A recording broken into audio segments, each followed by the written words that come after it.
Di sini kami membuat bentuk dari sensor pH di Proteus, dikarenakan sensor pH sendiri pun tidak terdapat atau tidak tersedia di dalam Proteus. Setelah sensor pH selesai dibuat, kemudian sensor ditambahkan ke dalam library yang tersedia di Proteus. Setelah sensor selesai dibuat, yang kita butuhkan selanjutnya yaitu LCD, Arduino Uno, dan sensor pH yang tadinya kita buat. Lalu, sambungkan pin LCD ke pin Arduino Uno. Pada LCD, terdapat 4 pin, yang dimana pin GND disambungkan ke GND, VCC ke 5V, pin SDA ke pin A4, dan SCL ke pin A5. Sementara pada sensor dilengkapi dengan 2 kabel, di mana kabel putih ke GND dan kabel hitam ke pin A2. Setelah itu, salin alamat pada codingan yang sudah di-run dan tempelkan di folder Arduino Uno, kemudian di-run. Berikut ini kami tampilkan SolidWorks pada rangkaian kami yang bertujuan untuk membuat sistem pemantauan kesuburan tanah menggunakan sensor pH atau potential of hydrogen. Adapun alat dan bahan yang digunakan pada rangkaian kami, yang pertama itu terdapat sensor pH tanah, lalu yang kedua terdapat Arduino Uno, yang ketiga terdapat LCD, yang keempat terdapat kabel jumper female dan male, yang kelima terdapat kabel USB, yang keenam terdapat servo tester, yang ketujuh terdapat bahan penggerak, serta yang ke-8 terdapat baut. Terlihat pada video bahwa teman kami sedang merakit rangkaian penggerak. Pada penggerak, kami menggunakan arm atau lengan robot dengan terdapat 3 servo di dalamnya.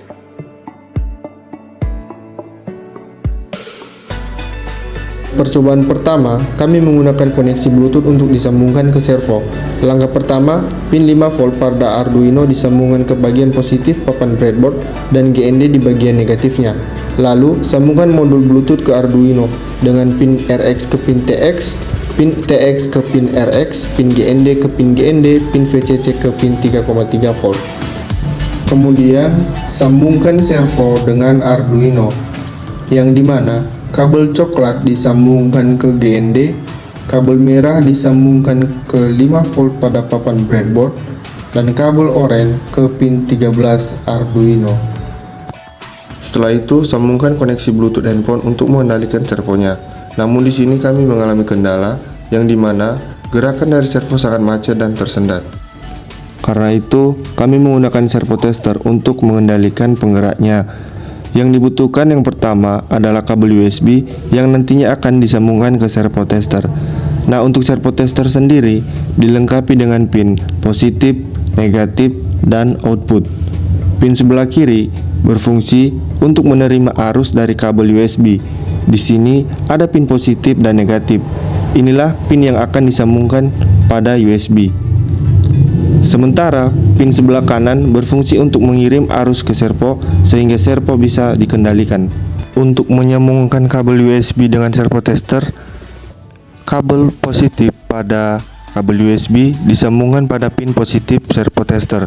Sementara kabel negatif pada USB disambungkan pada pin negatif pada servo tester.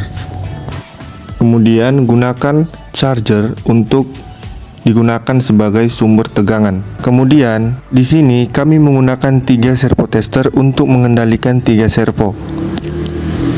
Sambungkan servo tester yang satu dengan servo tester yang lain menggunakan kabel jumper. Langkah selanjutnya, kami merangkai sebuah sensor pH. Sensor pH ini dilengkapi dengan 2 kabel putih dan hitam, yang putih ke GND dan yang hitam ke pin A2.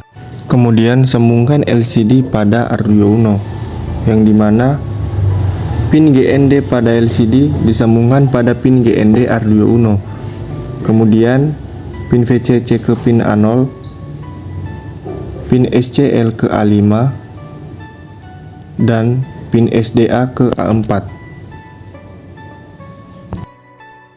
Setelah itu, sambungkan Arduino Uno ke laptop dengan menggunakan kabel USB. Kemudian, run coding yang sudah dibuat dan diupload ke Arduino. Maka, LCD akan menampilkan hasil dari codingan tersebut.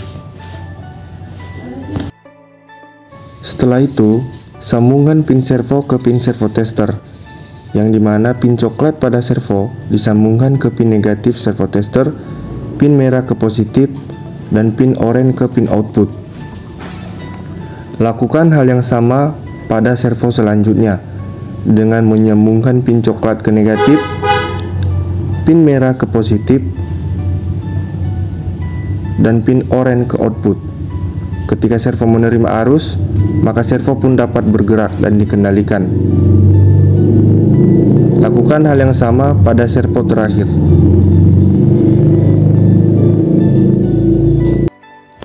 Baik, setelah semua selesai dirangkai, tahap terakhir adalah menggabungkan semua rangkaian sensor menjadi satu di papan breadboard. Baik teman-teman, di sini kami akan menjalankan rangkaian kami. Di sini, kami memiliki 3 sampel tanah yang masing-masing belum diketahui pH keasamannya. Tunggu dulu, di sini kami. Dan di sini kami juga menggunakan 3 larutan pH yang berbeda sebagai indikatornya. Pertama, kita harus mengecek berapa pH awal pada masing-masing sampel yang belum diketahui pH-nya.